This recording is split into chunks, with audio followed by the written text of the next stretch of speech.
Welcome to the Westminster Town Hall Forum online. My name is Tim Hart Anderson. I'm the Senior Minister of Westminster Presbyterian Church and moderator of today's forum. Today I'm pleased to be talking with María Teresa Kumar. For 40 years, the Town Hall Forum has offered its programs as a service to the community, and our events are always free and open to all. Due to the COVID-19 pandemic, we are not holding forums in front of a live audience. Our speakers will be pre-recorded, but we believe that exploring the key issues of the day together from an ethical perspective is now more important than ever.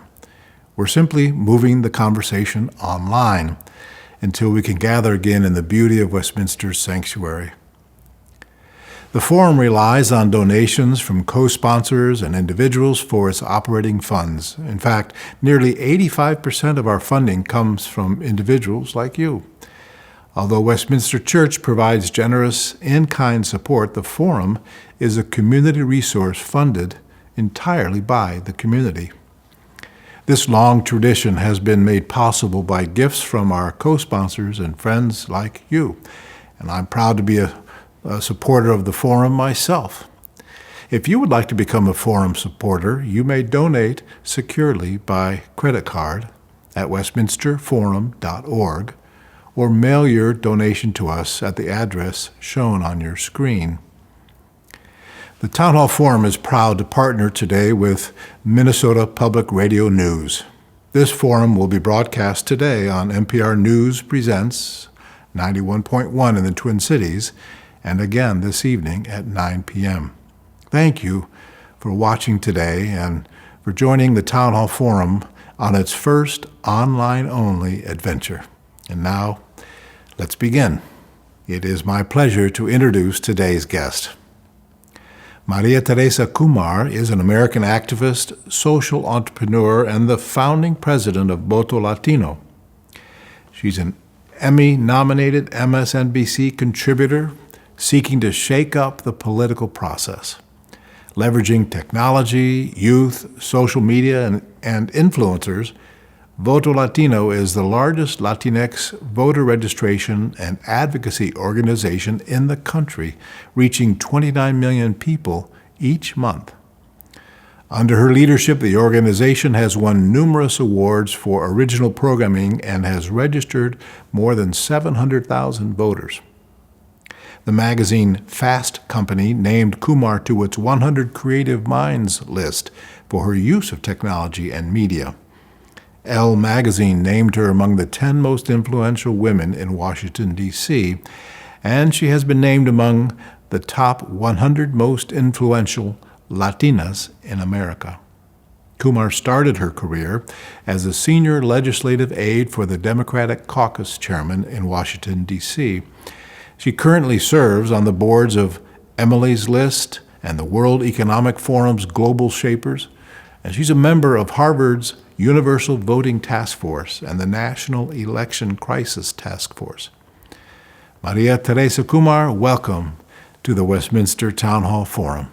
Well, Tim, first of all, thank you so much for the invitation. I do wish that we had been in person, so perhaps next time. It would be wonderful. I hope that everyone is well in Minnesota. So Voto Latino, we started where I like to say we are 16 years young. And the idea behind Voto Latino was to really capitalize on the moment today.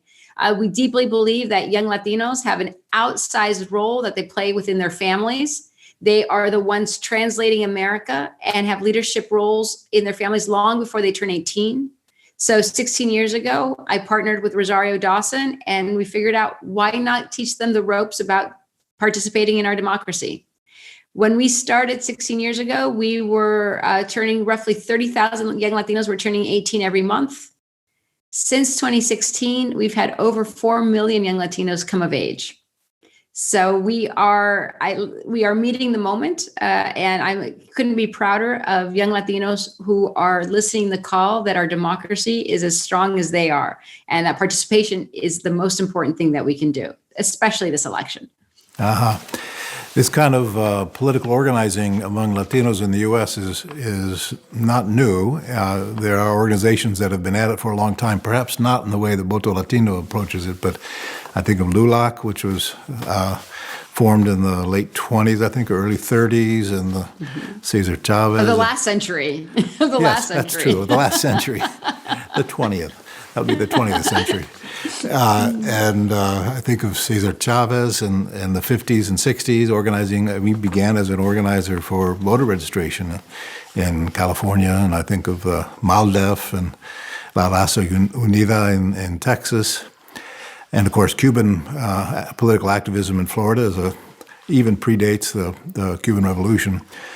Now, what is different about your effort, about Voto Latino, from these other historic, traditional Latin organizing groups among political campaigns? Right. So I think, first of all, is that we've been able to build upon their great work and the recognition that we need to have representation. Cesar Chavez says is that we don't need perfect systems, but we do need perfect participation. And what we saw 16 years ago was that there was a real vacuum in targeting young Latinos. Most of the organizations you mentioned target older Latinos, first generation or recently arrived. And we do our work very differently. We target young Latinos in English with a nod to Spanish, kind of like in code, as I like to say. And we use technology and the social platforms. So as you and I are sitting here, we're talking to roughly 15 million people a month, all in English, about the power of not just their vote, but also the power of contacting their congresspeople, the power of running for office, the power of balancing your checkbook, the power of being healthy. And it's recognizing that in order for us to be a complete democracy, we need to address the issues for someone as a total person. And in doing that, they stay hooked. They stay with our family. They stay with the Voto Latino family. And they do end up not only casting a ballot and calling their congressman, but to me, the most exciting, they do end up running for office. And so it's really kind of a paradigm shift of the relationship between a very passive conversation between your members of Congress by simply voting to a very active citizen, that you see yourself not just as that, election day approaches, but well beyond that. And in that, there is an understood accountability, and members listen and they pay attention. Yeah. 16 years young. I can imagine 16 years ago you were using different technology. I know that's been kind of the core of your mission, communicating with younger voters through technology. And your mission, I think, has shifted. Your tools have shifted over those 16 years. How has that affected your work? Well, it's keeping up with the kids, to be honest. So our technology shifted from MySpace to Facebook to Tinder to Snapchat, right? Expanding the platforms. From the very beginning, we've been using social, and we've been using technology such as SMS and text messaging. So when we first started, to give you an idea, Voto Latino set out to register voters via text messaging before smartphones. That is really an impossible task, because who wants to text back and forth a 30-page questionnaire? Nobody at the time, quite frankly. But we have evolved in using that technology so that now, if there are people who want to register to vote and want to register their families and friends, they can download VoterPal. And VoterPal basically scans the back of your driver's license, pre-populates the form, and sends it to your inbox. Talk about an easier way of doing it. And so we have used a lot of the basic principles of what corporate America has done to basically attract more customers. And imagine, if you will, Voto Latino, we happen to register voters, but we're really in the business of marketing democracy and a healthy democracy all the time. Your mission has shifted, I think, from just registering voters to recruiting and developing political activists and political leaders. Is that right? That's exactly right. And that is, I would say, that would be the biggest pivot from our work, because when we started, I have always deeply believed in American democracy, and I've been fortunate enough to be at the table where decisions are made, and I understand how the negotiations happen and all of that. But I had a bit of an aha moment that not everyone has that access. And if I'm trying to convince someone that voting is important, And the minute that they walk out their house, they don't have healthy schools. They don't have access to health care. They have potholes everywhere. It's harder to convince someone like that government works. And so around 3 years into Voto Latino, we started expanding and saying, well, what are the issues that you care about? What motivates you? And then connecting that to voting. So we found that our young people absolutely cared about immigration, that they absolutely care about the environment. They care about choice. They care about background checks. And having these conversations and identifying what are those things that people really care about, and then connecting it to voting, and then connecting it to leadership has been transformational. And then about 6 years ago, we had another aha moment. We keep saying that young Latinos are leaders in their household and have outside influence in their household long before they turn 18 years old. Why not encourage them to run for office? And sure enough, in the last 3 years, we've had six young people run for office. 5 of them all won, and they all occupy this. They're all the youngest in their chambers, whether it's the local school board, whether it's the local city council, whether it's the state legislator. And I'm proud to say whether it is the youngest woman in Congress. And so I like to say that we are very much providing people with the tools and the roadmaps, because I deeply believe that once young Latinos and young people in general, once they have the roadmaps of how to navigate the country, they take over, they do it. But our biggest challenge right now, Tim, is that only 8 out of 50 states require civic education to graduate from high school. Only 8 out of 50. And so Voto Latino sees it our responsibility to be a kind of a whole cool, hip civic education organization all the time, because there is a vast need. Mm-hmm. When you began 16 years ago, you must have confronted obstacles. You described yourself as having been at certain tables, and I know you worked in Congress with Vic Fazio, and you were in a way on the inside, but most of your constituents are not on the inside, have not been on the inside historically, and the political establishment has been in the hands generally of white men. What were obstacles that you faced as a Latina woman trying to organize in that context? Yeah. I think in all fairness, I've been doing this for 16 years. I don't know if I'm still on the inside, right? And it's trying to navigate people to get there and to recognize, I will tell you, the worst slogan that just hurt my heart from the 2016 election was when people said that the system was rigged. And to me, that was so contradictory of what I'm trying to accomplish and what we should all be trying to accomplish.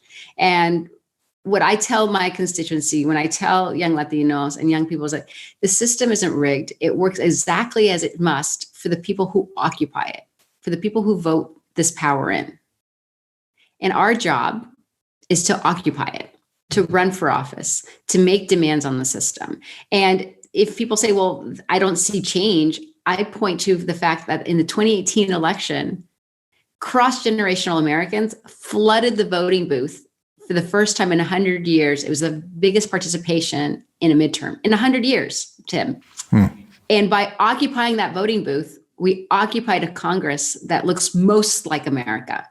We ushered in the most women, the most LGBTQ, the most veterans, the most Latinas, the most Muslim Americans. I mean, we were really speaking to our ethos when we ushered that new house that looks more like us. And in that, when people tell you, well, wait, the diversity matters, like in that, they negotiated, challenged policy ideas, and came up with over 400 pieces of policy that speak closer to our American values than anything we've ever seen. We deeply believed that we should have responsible background checks after 25 years.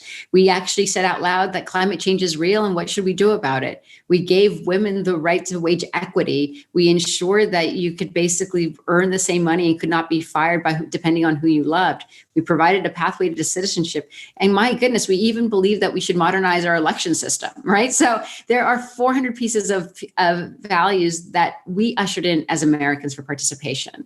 And so our job now, I keep saying, is that was a dress rehearsal. Mm-hmm. We are just, minutes away from the deadline to vote because many states have already started voting. let's finish the job. The last presidential election, 2016, the Latino vote lagged behind African American white participation by about 20%. Are you expecting that to change in this presidential election? That's a great question. I think the biggest challenge in the Latino community is not whether we participate. Our biggest challenge is closing the voter registration gap.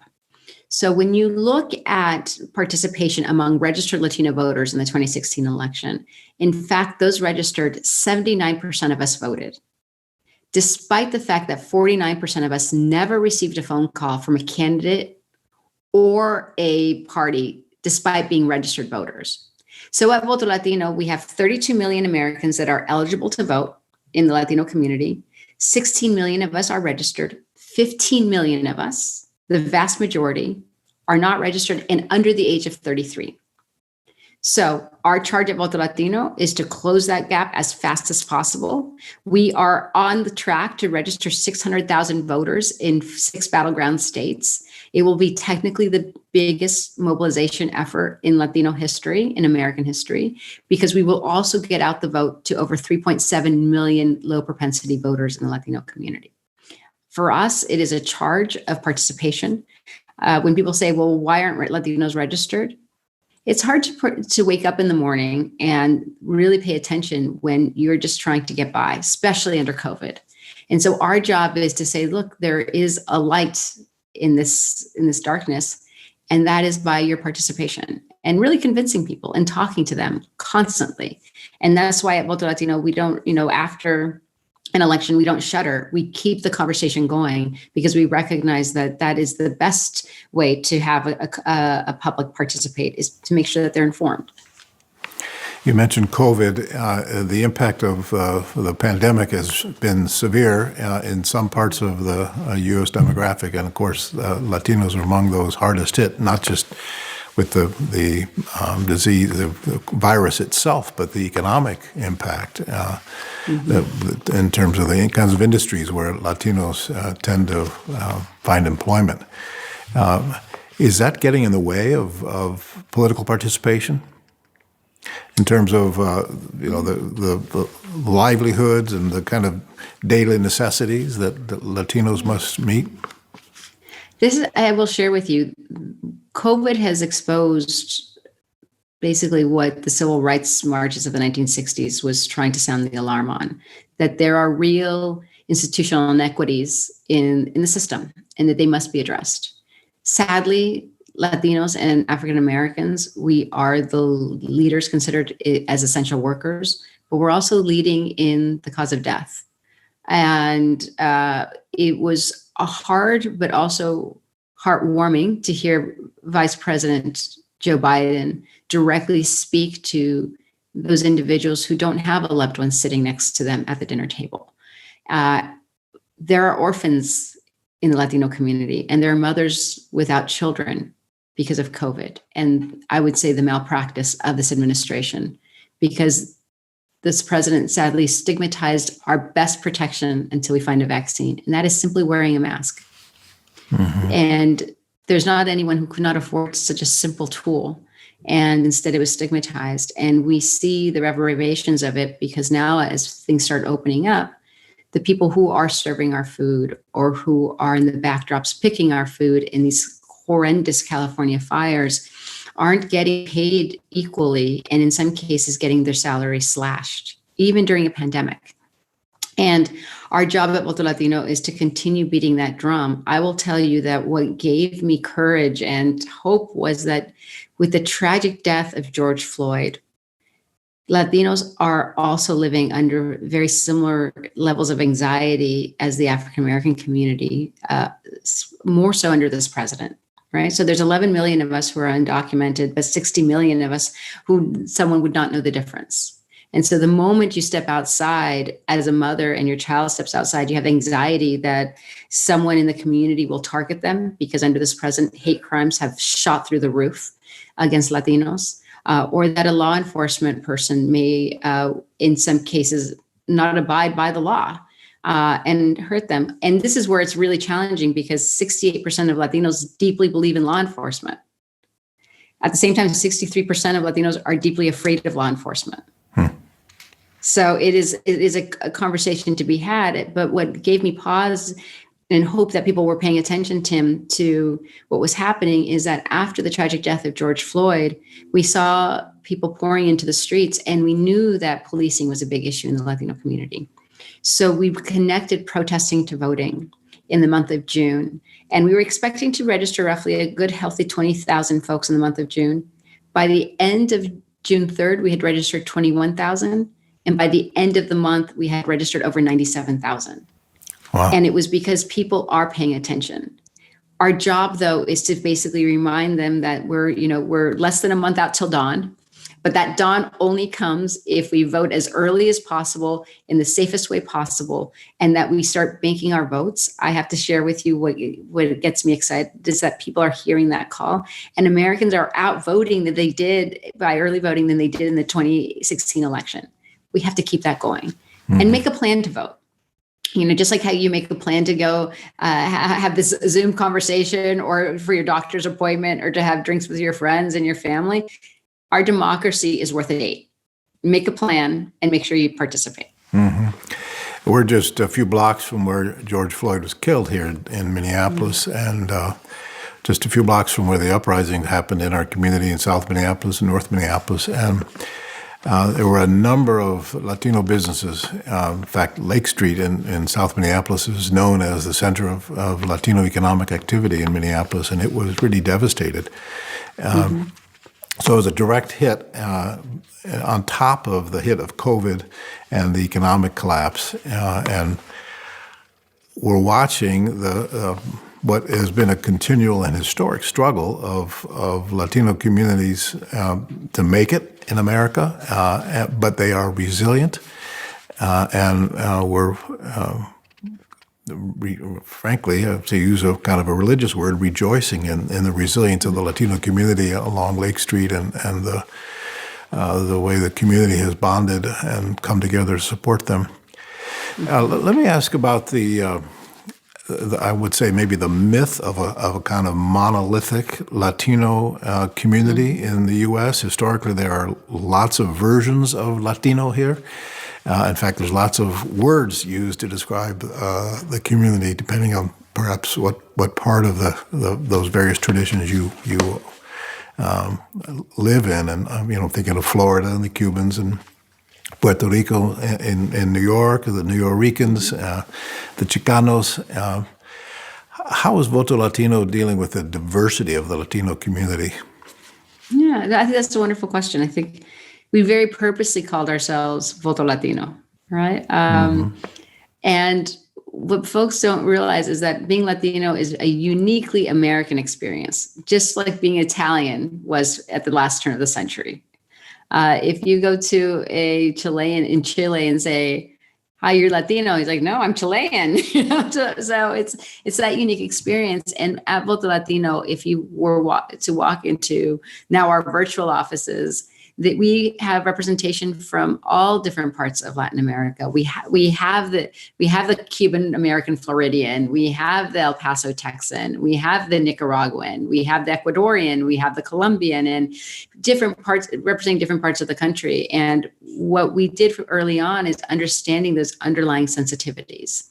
So just from a very practical, pragmatic perspective, if we were to do a public service announcement, the public announcement, we often use celebrities.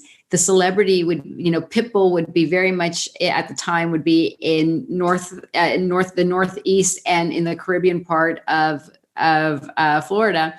And then we use Maná and Tigres del Norte on the Southwest. No one would know that it was the same organization except the tagline, it's your country, represent. But it was this understanding that we have to, the only way that communities see themselves is by an authenticity to their voice and respecting the cultures.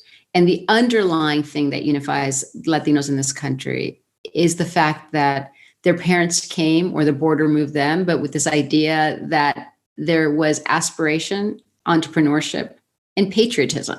And oftentimes we forget that piece of it. Latinos right now are essential workers. They get up every single morning, oftentimes without a choice of sheltering in place, but they're doing it for this country. And they're doing it for a new dawn for their families. And the sacrifices that they're paying together, I think, has unified us. And you mentioned, Latinos are absolutely resilient people. We absolutely are. But this has been an incredibly trying moment for the Latino community, the pandemic. Mm-hmm. And not getting clear direction on how to basically protect our families. We often live in intergenerational families. And so when an essential worker goes to work and it comes back and people are not kind enough to wear a mask to protect the person literally helping us, they're exposing potentially that person. That person comes home and potentially exposes their mother, who's an elder, and their child who may have a compromised immune system. And so I believe that our resilience as Americans is strong, but we have to make sure that we take care of each other at a very basic level, mm-hmm. and do it in a way that is community, that is loving, that is forward thinking. And if you could say, well, I don't have a compromised immune system, maybe you don't, but you don't know if your neighbor does. Wear a mask. Mm-hmm. Yeah, good advice. I took my mask off to do this interview. No, I know. I was very impressed. Are the issues in the various segments of the Latino community, are the issues different? Are the Cuban Americans in Florida concerned about immigration on the border, and are Southern California Mexican Americans concerned about the issues that, say, New Yorkers are concerned about? Yeah, that's a wonderful question. So we at Voto Latino recently did a poll, and we found that among 6 battleground states, Latinos in 6 battleground states, their top 3 issues was health under COVID, jobs in the economy, and the racial inequities that are found in Black and Latino communities. The last one, I have to say, was the one that struck me because it was finally saying out loud that there are injustices that we need to address as allies with the African-American community. And that is powerful, right? That is powerful. Mm-hmm. Now, when you start looking intergenerationally, once you just pulled young people, it was health and racial inequity. I mean, so we have a different generation. Now, peeling back the layers of what is happening, for example, in the Cuban community. The Cuban community has always been the most conservative community amongst Latinos, and we could spend hours talking about why that is, Tim. But to simplify it, right now you also have a president who wants to eliminate the payroll tax, and as a small business owner, that sounds fine until you communicate that the payroll tax funds your Social Security and your Medicare, and in the Latino community, Social Security oftentimes is your retirement plan. Yeah. And Medicare is your healthcare plan. So this president is not banking on your future. And having those conversations are quite important. The other thing when it comes to this nonsense about socialism and communism and why we can't go to that place, I often remind people the reason that our families fled Latin America, whether it was socialism, whether it was communism, whether it was failed democracies, because those are very real, it was because there were certain actors that were trying to function a government under the guise of those type of institutions and edicts, when in fact, they were using it to pillar. They were using it to steal from the public. They weren't providing the public with basic safety nets. And if you were a small business person and you wanted to make it there, the reason you're here is because you knew that you had to grease the wheel of even the cable guy because everyone was out for something. And you right now have a president who is hell-bent on doing the same thing, of being incredibly corrupt and giving government contracts only to his friends, regardless if they have any business understanding how to do that. And so those are the conversations we need to have, because when you talk about what the cost is, corruption is the cancer of Latin America. It is why so many people fled. And what has made this country so strong is that Americans have historically been irate and condemned corruption. And we have to continue making sure that that is part of our charge, because that is a tax on the American people that cannot be translated. Because it doesn't matter if you're poor, middle class, or even rich. If you do not pay those corrupt taxes, it erodes our institutions and our ability to be a strong small business owner or to aspire to be one. Now, I want to drill down a bit on this coming election. As you noted, it's just a few minutes away, it seems. In fact, here in Minnesota, I don't know about where you are, but we've started voting. I voted last week. And so the election is underway. We keep hearing about the political parties maybe lagging in their outreach to Latino communities, and there are some very pivotal clusters of Latino communities here in places like Florida and Arizona, even North Carolina, and our neighbor state, Wisconsin, that could be key to the election itself. So do you agree that the political parties, Democrats, Republicans, are slow on the uptake with the Latino community? I think we're living in such an unusual time to run a traditional election, right? You can't. And so there's still a lot of learning to be done in reaching out to Latino community. And I think one of the challenges is that you can't be on the ground and you can't hug the babies and you can't talk to people. Yeah. And so that is very much where Voto Latino does come in, because we're always talking to them. And when people say, well, folks are tuning out, I say, no. I say we, since the pandemic, have seen our social numbers increase from reaching 8 million people a month to reaching closer to over 15 million a month. People are looking for information on elections, and they realize that there's a need. Can the candidates do more? Yes. I think the biggest challenge, and this is where we need to modernize our outreach, is that you can't talk to a voter every 4 years. You need a constant stream of information of why you're different and why you care. And that's not necessarily the elected officials, but that definitely has to come from the party. And that is just modernizing our communications to meet the 21st century. I also do believe, though, that this election is going to be the election of our lifetime. Tim, just like World War I, 1914, defined the 20th century, I deeply believe that February of 2020 defines the 21st century. And just as coming out of that, we had the Great Depression and we had an FDR, a president that deeply believed in the American people and nation building and thinking audaciously to meet that moment. Coming out of this, we need the American people to vote their hearts out like they did in 2018 and elect someone that can be just as audacious to address the systemic inequities that we're facing, all Americans, regardless of color of our skins, quite frankly. Mm-hmm. But we need to do it in a way that is inclusive, that we can finally speak honestly of what the barriers have and bring people in. Change is hard, but the change is here. And there are very few moments in a generation that have the opportunity to be audacious. Because unlike the 20th century, where we were scrimping by and we were a poor country, we didn't have access to education. We didn't have access to healthcare. We didn't have access to fair wages or working hours. We didn't know better. We are still the richest country in the world. And it's a matter of making sure that we're an inclusive country, that we bring civil rights organizations, that we bring in government, and that, yes, we bring in business to solve real problems, but that we shouldn't be afraid of, because we have all the technology, all the wherewithal, all the ambition to make sure we're meeting that moment. Maria Teresa, sitting here listening to you, I'm thinking, is she ever wondering, thought about maybe running for office herself? Have you thought about that? I mean, clearly you're articulate.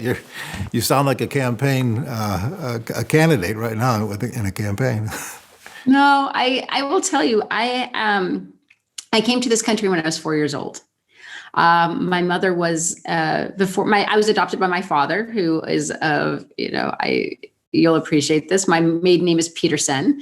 He is of Danish stock. I grew up in Northern California. And I'm an Andersen, S-E-N, like Peterson, so Danish stock. Right? Well, yeah. So I will tell you, but before my mother met my father, she was a single mom, and she was, she's Afro-Caribbean and from Cartagena, and in Colombia, being a single mother that is of Caribbean descent is almost impossible to make it,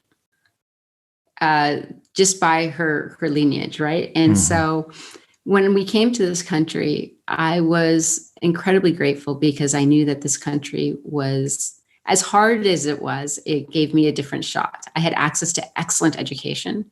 I had access to define myself. I will tell you a story, though, Tim, that I remember my first time when I became a U.S. naturalized citizen. I was 9 years old, and I raised my hand because I was going to St. Francis, a Catholic school, and said, "I'm so grateful today because I am an American citizen." I was 9. My teacher looked at me like I was an alien. The kids did not understand, but I felt that I was part of something bigger, and that I had finally had roots.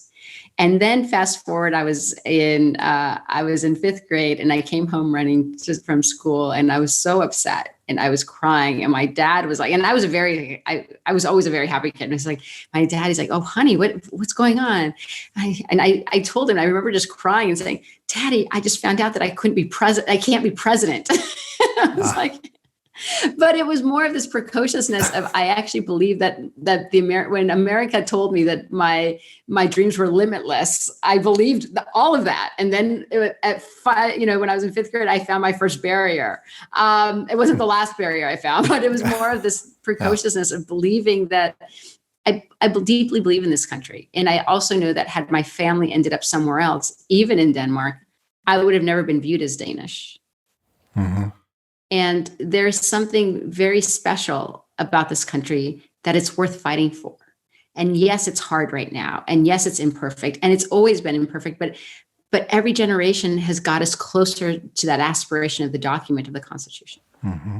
And when people feel tired, I say, we have less than a month till dawn, because there's more of us, literally more of us, who have a different understanding of this country in our possibility. Mm-hmm. And we've done it before, and we have to take that charge. And so on the verge of, of running for office, I have, people have asked if I was interested. I feel like I do more good, talking to people and having them find their light inside to take that charge. And that to me is powerful. Sometimes people say, well, there's not a Martin Luther King in the Latino community. It's like, we don't have time for that. But we have millions of really smart young people who are navigating their country for their families. There are Martin Luther Kings. And mm-hmm. together there's millions of lights around the country. Mm-hmm. Maria Teresa, we were able to get the word out to the community before we pre-recorded this conversation and asked if there were questions from people in the community that they wanted us to ask you. And I've got a few of them here. I'm grateful for those of you who offered these questions. Yeah. This is from Ana Maria here in Minneapolis. This mm-hmm. is what she says. It looks like Voto Latino has taken a stand against police brutality, but here in Minneapolis, all of us brown and black people are more afraid than ever of the police. You referred to this earlier. And we don't see anything really changing, except there's more people talking about it. How will voting in this election matter one bit when I'm afraid for my teenage son to be out walking or riding his bike and know that the police won't even come into our neighborhood? Ana Maria, I have to tell you that this is something that President Obama took very seriously. At Voto Latino, we raised our hand because we recognized that policing was an issue in our families, in our neighborhoods. And so we participated in the 21st Century Policing Task Force that Obama assembled, and that Vice President Biden oversaw many of the meetings. It was a 14-month exercise of bringing in law enforcement, community leaders, religious leaders, and business to look at what was happening and how could we change the culture of policing? How can we address it head on? One of the byproducts of that was a program set in the Department of Justice that believed in community policing. They brought in individuals that could look and analyze what policing departments were doing, specifically to change the culture. And all these police departments went out into their communities, the ones that signed up, and said, we have this new program. We really want to talk to each other. We want to learn from you all, from the community. What can we do better? And that was in process. And sadly, right after Trump took office, it was one of the first programs he zeroed out, leaving a lot of these police departments holding the bag. It made it look like it was something that it made them look like they were lying, that they weren't really well-intentioned, but he zeroed out the program. And so, Ana Maria, first of all, as someone who is a mother of a son, I understand your pain and your concern. I also know that when you elect the right people, they do the right things.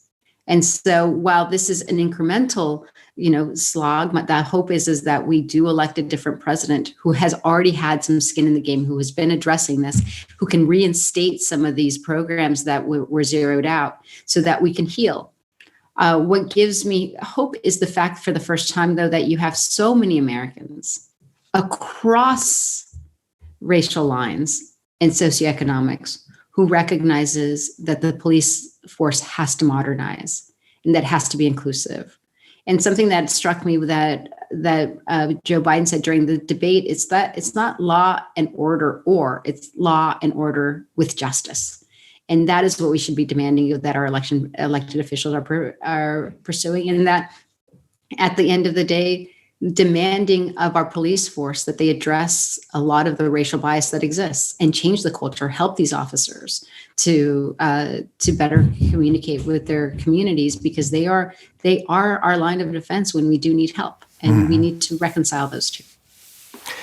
And this is from Ruben here in a suburb called Cottage Grove. Ruben asks, I appreciate what you are trying to do for our people, but no one really cares about those of us in the working classes. We're the ones risking our lives during COVID in the plants and the restaurant kitchens and hotels, cleaning rooms. Why should I care enough to register and then go vote when nothing has really changed for me? So, Ruben, this is a question that people often ask. And it is, first of all, thank you for the work that you do, for your labor.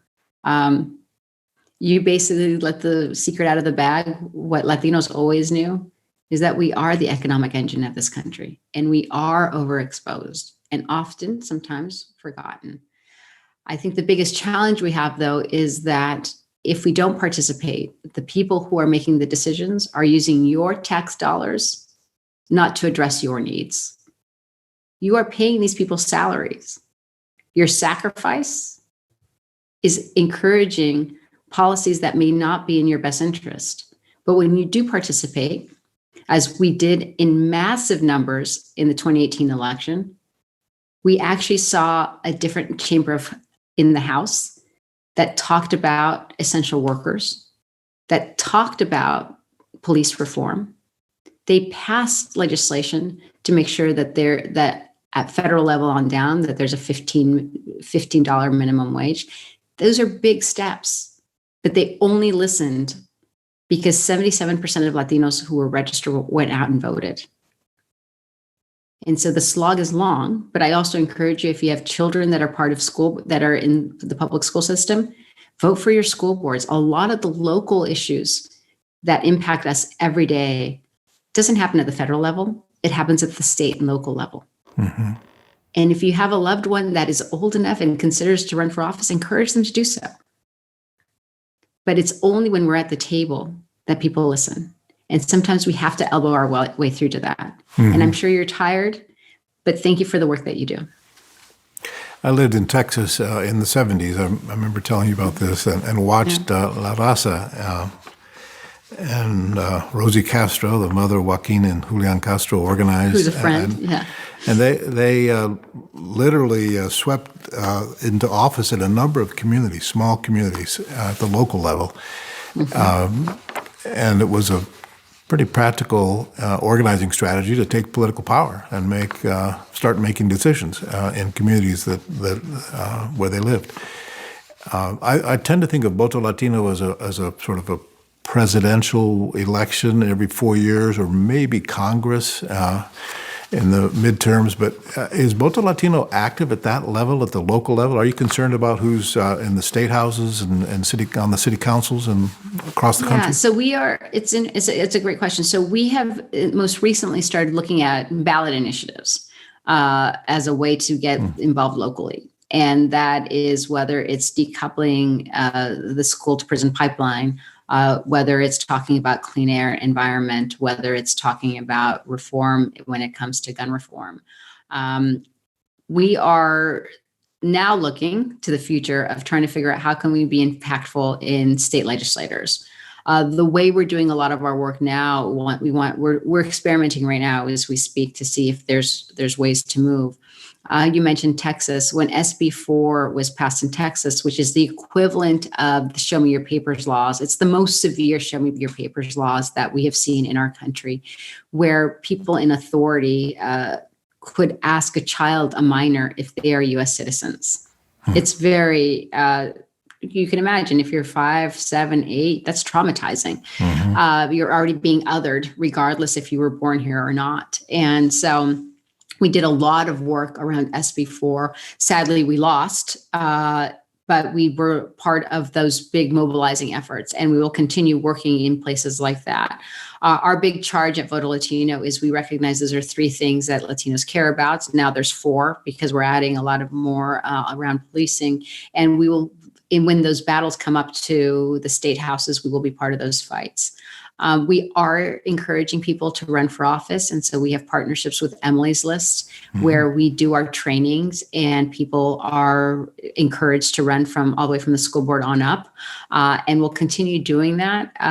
Our challenge is that there's a lot of elections all the time, and we are small. We are a small organization, but I'd like to say, as some people say, like, we punch up. So we're like, so we do a lot during the midterms and a lot during the presidentials. However, if you have signed up and you are a registered voter on our database and you have local elections, you will receive reminders from Voto Latino that you have local municipal elections. And the idea is that there are plenty of studies that show that once someone votes 3 times, they basically are lifetime voters. And so our job is that once you're in our system, we will remind you of your local elections and all of that and encourage you to go out to vote.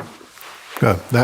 Another question from a local listener here, Yolanda, lives in Eden Prairie, a suburb of Minneapolis.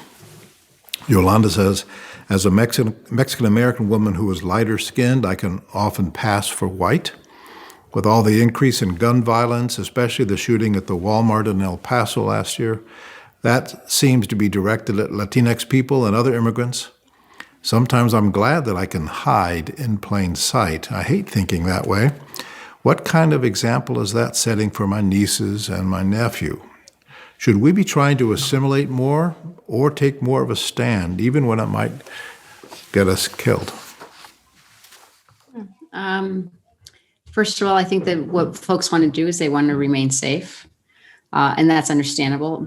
I do deeply believe, though, is that the more we can speak truth to what is happening, not just by light-skinned Latinos, but by our allies. I don't have to tell you that separating a mother from a child and caging that child is wrong. It's immoral. And they're doing, we oftentimes talk about the sins of the past, but sadly, we have plenty of sins of the present, and we have to talk about it so that we could address it. People are emboldened when they're able to do things in the shadows and in the margins. But the moment that you shed transparency, you shame them sometimes into doing what's right, but you also give people courage that they're not alone. Oftentimes people ask me, well, what can I do in the Latino community? I said, well, besides volunteering, if you see someone that is an essential worker or a waiter or, your cab driver, thank them, ask them how they're doing. Because somewhere along the lines, we have marginalized a whole swath of our community and deemed them not present. And when we are seen as humans, as individuals, it increases our ability to address issues, to have conversations. And for people in this moment, when people feel so marginalized, that someone cares. Mm-hmm.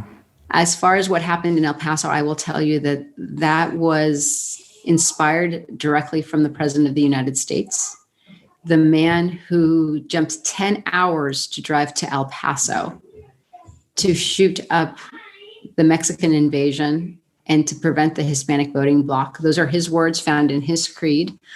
His creed was peppered and laced with the president's tweets. And he went to El Paso to show maximum harm. El Paso is 85% Latino, disproportionately Mexican American. It is considered, if not the safest city in the country, the second safest city in the country. And he went to send a message to all Latinos that we were not safe, because he was coming from Texas, from the other side of Texas, where I bet you had he jumped in his car and gone across town, he would have found a Latino community. That El Paso massacre was the second largest white nationalist terrorist attack on our nation's soil since Oklahoma City.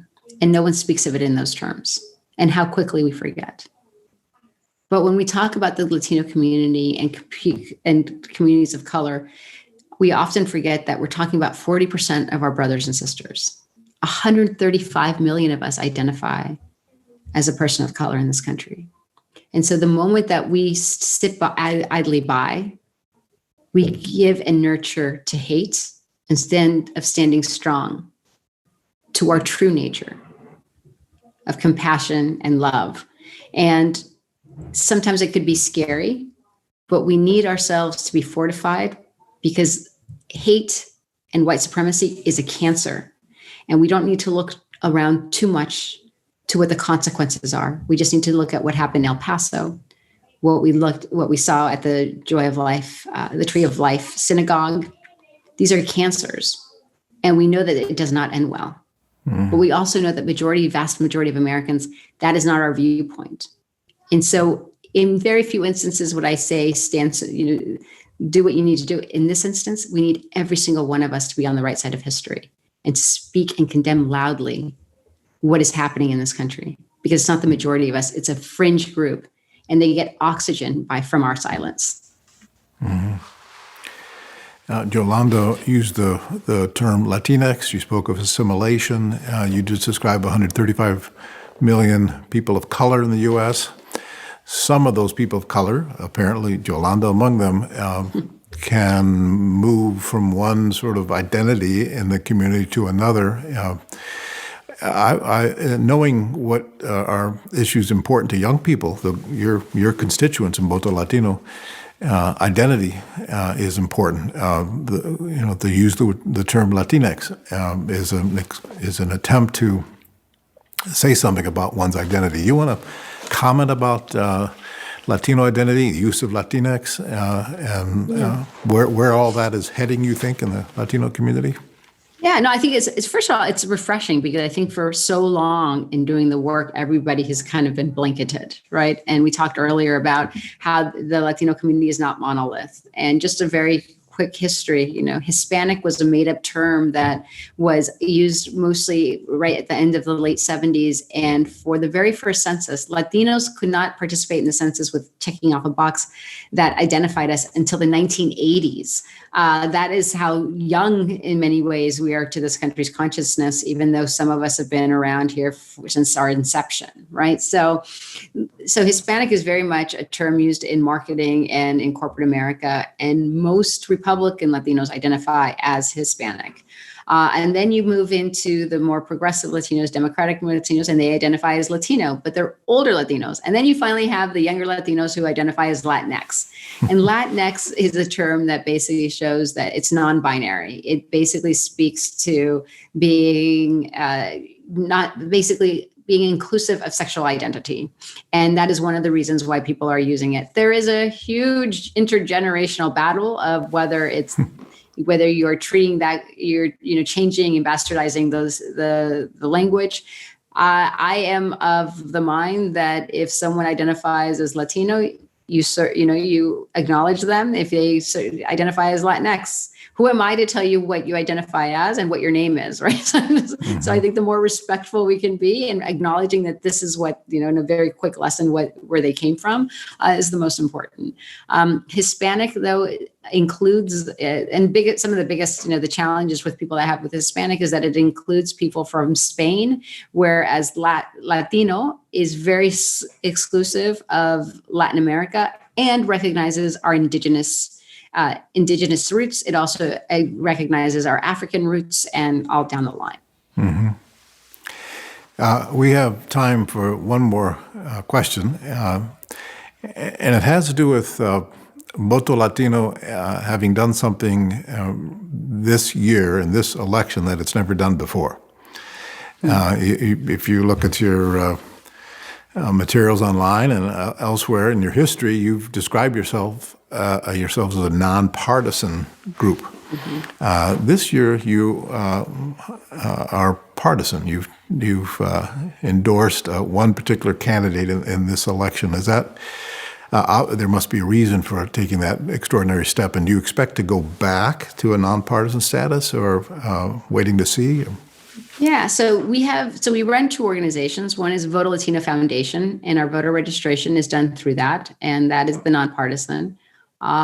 January 1 of this year, we beefed up our Voto Latino, and that is our C4, and that's partisan.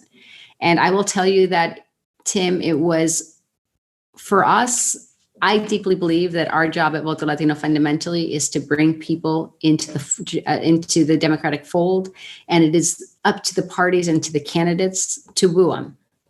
We bring them to the party, and it's up to them to bring them to the dance. That has always been my perspective. However, I also recognize that we are living in a time where our democratic institutions are very much threatened. And that you have, for the very first time, and this is not just my saying this, it's for the very first time, you have the military brass signing on and saying, ringing the alarm that things are not normal. You have the media saying that they're not normal. You have heads of corporations saying it's not normal. And you always have the grassroots organizations saying that it is not normal. And this is an opportunity for us to speak very clearly that our country, if we continue down this path, is in grave danger. And Joe Biden is a public servant who deeply believes in the American people and political and institutional norms. We cannot, the best way that we can respect our democracy is by participation, but we endorse Joe Biden not just because of what he stood for in the past and what he represents, but under this president, Trump, the Latino community has been devastated. We can look just at his response to COVID, where almost the moment he's learned that the people that were dying disproportionately were Black and Latino, he stopped holding daily briefings. We can look at the fact that he has created a denaturalization task force where at the Department of Justice, where for the very first time in this election, 1 out of 10 people are naturalized citizens who are eligible to cast a ballot. We could look at what he did at the census, where he tried to include a citizenship question, and the Supreme Court struck it down because they were able to find GOP receipts where the person that was helping create the citizenship question, the reason it was crafted was because he was encouraging the census to collect data on, and this is what he wanted to do, and this is a paraphrase of what the email said, but why they struck it out was by collecting a citizenship question, this Republican Party under Trump wanted to create non-Hispanic white Republican districts. So it wasn't that they even wanted to create Republican districts. They were very clear that they didn't want people of color to be included in these districts that they wanted to create under redistricting, under the census. And that was why they wanted to use the census as a tool, a citizenship question on the census as a tool of intimidation to have people opt out. I want to wrap it up here, but what you're listing is a series of reasons why Voto Latino has chosen to put a stake in the ground in terms of a particular candidate. Right, because it's one thing when rhetorics translate into policy that are detrimental to any community and to the American public, it's important for us to read very loud and clear what the stakes are. And everybody right now is underwater because people are trying to get by. They don't have the opportunity to actually pay as close attention to what's coming out of the White House and the policies that they're promoting. Our job is to sound that alarm and say, look, when we say it's not normal, we actually have lists of policies that he has either revoked or enacted. That is not in the interests of the Latino community or, quite frankly, the American public. María Teresa Kumar, thank you for your work in defense of American democracy, and thank you for joining us at the Westminster Town Hall Forum. And those of you who are watching and listening, we will be back on the air online on October 27th with environmentalist Bill McKibben. María Teresa, thank you, and for those who are part of this extraordinary Town Hall Forum, we're grateful, and we'll see you and speak with you soon. Take care, everyone. Stay safe.